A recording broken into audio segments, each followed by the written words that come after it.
Bonjour. Alors voilà, on va effectuer ensemble la première révision d'un vélo. Donc c'est un vélo qui a 15 jours, 2-3 sorties.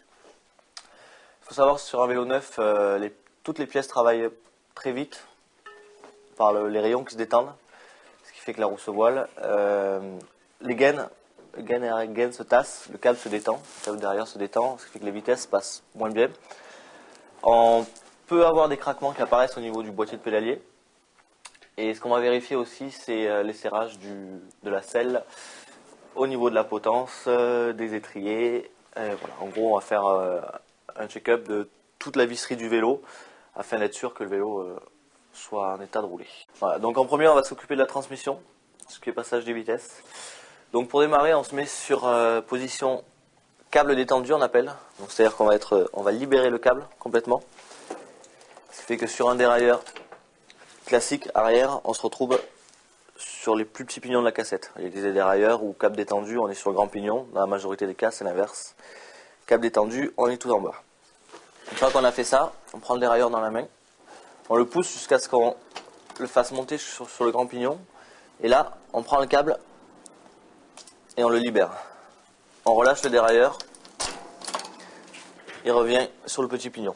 Donc une fois que j'ai relâché mon câble, on va vérifier les butées. Donc les butées, ce sont deux petites vis qui se trouvent à ce niveau-là, sur ce type de dérailleur. Ce qui limite le mouvement du dérailleur en butée basse, donc sur la droite, et en butée haute, sur la gauche. Donc là, j'ai deux petites vis avec un tournevis cruciforme. Comme je l'ai dit tout à l'heure, c'est les vis de butée. Elles sont nommées H et L. H pour high, vitesse dure, petit pignon. L pour low, vitesse facile, gros pignon. Quand on va visser la vis, quelle qu'elle soit, ce qu'on va faire, c'est qu'on va déplacer le dérailleur vers l'intérieur de la cassette. La cassette, c'est l'ensemble de tous les pignons.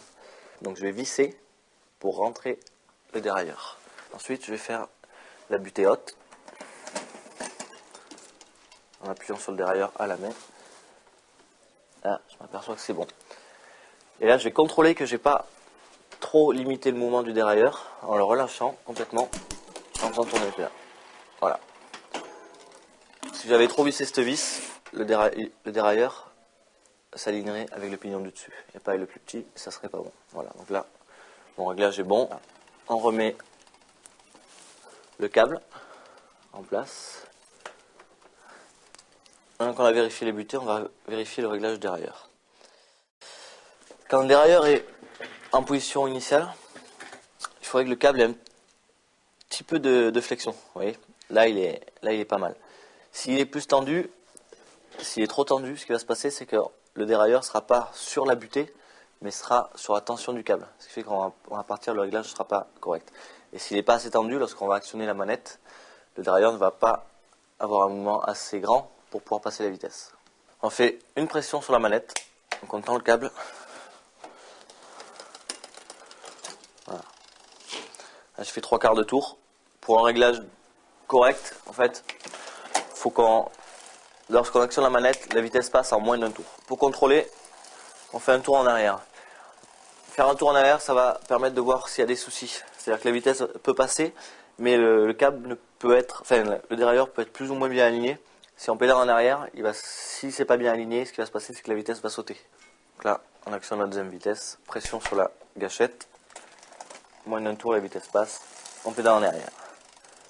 Ainsi de suite. Donc là, j'ai effectué toutes les montées de vitesse.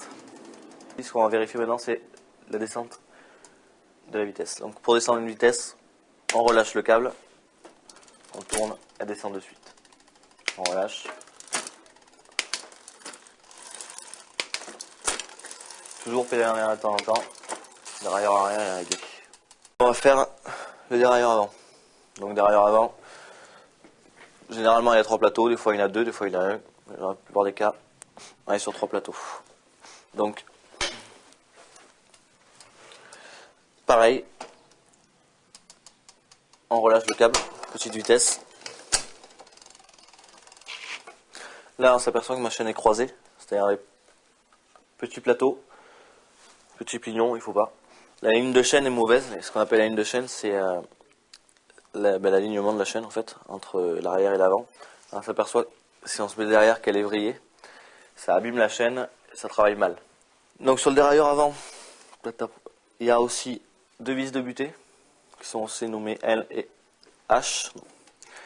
Il ne faut pas que le dérailleur touche la chaîne, c'est-à-dire que si je le vise trop, si ma butée est trop haute, ça va toucher la chaîne. Si elle est trop basse, il va y avoir trop d'écart. Quand je vais descendre ma vitesse, la chaîne va sauter, elle va dérailler, elle va tomber là et elle risque de se bloquer derrière. Donc là, visuellement, la butée est bonne.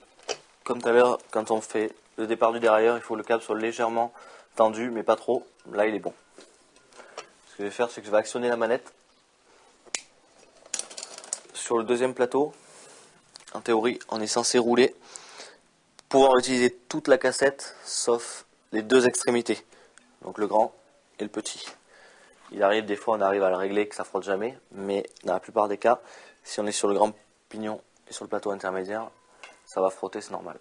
Et là, je continue mon réglage. Je descends, et ensuite, je descends sur le petit pignon. Voilà. Là, ça frotte un petit peu. Donc ça frotte un peu. Il y a deux solutions. Soit c'est mon câble qui est pas assez tendu, soit c'est la vis de butée qui est trop vissée. Donc on contrôle, on prend le câble à la main, là-dessous. Donc ce que je fais, c'est qu'on tend un peu le câble. On a dû plusieurs fois jouer sur la tension du câble, donc le tendre et le détendre.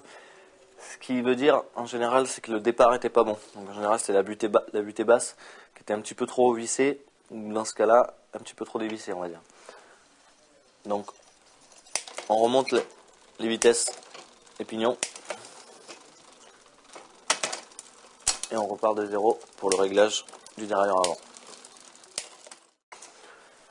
Là, on peut s'apercevoir que ma vis est déjà bien tendue. Donc ce qu'on va faire, c'est qu'on va la revisser complètement. Et on va reprendre le réglage du dérailleur en réglant le câble à partir de son serrage au niveau du dérailleur. Donc je détends complètement le câble. On le voit. Je vais laisser, je vais aller en butée. Pour permettre, s'il faut, de détendre un peu le câble lors du réglage, je dévisse d'un bon tour, on va dire. Voilà. Et ensuite, je prends une clé BTR de 5. Généralement, sur un vélo, voilà, on peut dire qu'il faut du 5, du 4, des fois du 6. La plupart du temps, voilà, c'est trois valeurs qu'il va falloir, quoi. Donc, je mets ma clé là. Avec la pince, je tiens mon câble. Je débloque cette vis. Je tends mon câble. Et je resserre. Non, ça fait que la vitesse passe bien. J'appuie sur la manette. Puis voilà, la vitesse est passée.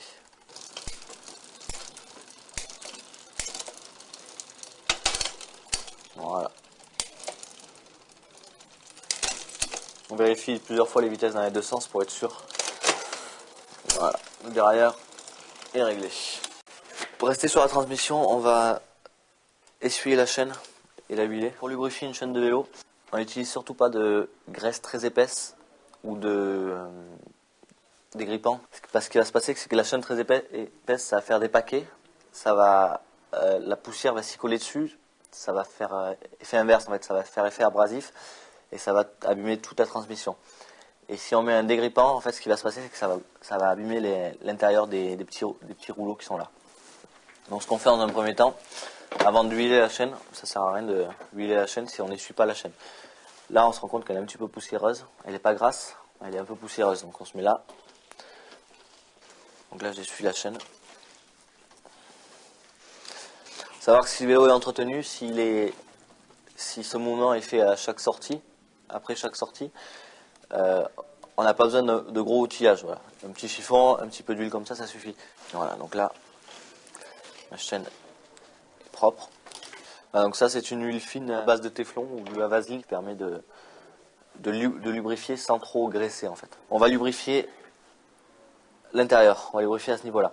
Ça sert à rien de lubrifier à ce niveau-là parce qu'il va se passer quand on va faire tourner les manivelles, l'huile qui va être à ce niveau-là va partir vers l'extérieur. Si on lubrifie à ce niveau-là, quand on fait tourner, au lieu de partir vers l'extérieur, ça s'infiltre à l'intérieur des rouleaux de la chaîne et ça lubrifie l'intérieur de la chaîne. Donc je le tiens comme ça, je fais tourner en arrière. J'actionne les manivelles en sens inverse. pour que le produit s'infiltre à l'intérieur de la chaîne, parce qu'en fait ce qu'il faut qu'il soit lubrifié, c'est l'intérieur des rouleaux. Il y a un petit rouleau dans la chaîne, c'est ça qui doit être lubrifié. En faisant tourner, en fait, l'huile va s'infiltrer, il va lubrifier l'intérieur de la chaîne. Et après, une fois qu'on a fait cette manipulation, on essuie la chaîne. Comme je l'ai dit tout à l'heure, c'est l'intérieur qu'il faut que soit lubrifié, l'extérieur ne sert à rien. Si l'extérieur est lubrifié, la moindre poussière va s'y coller dessus, ça va faire effet abrasif. Voilà. La chaîne est lubrifiée. Au toucher, elle est un petit peu grasse, pas trop. C'est parfait. Pour ce qui est de la transmission, on l'a fini.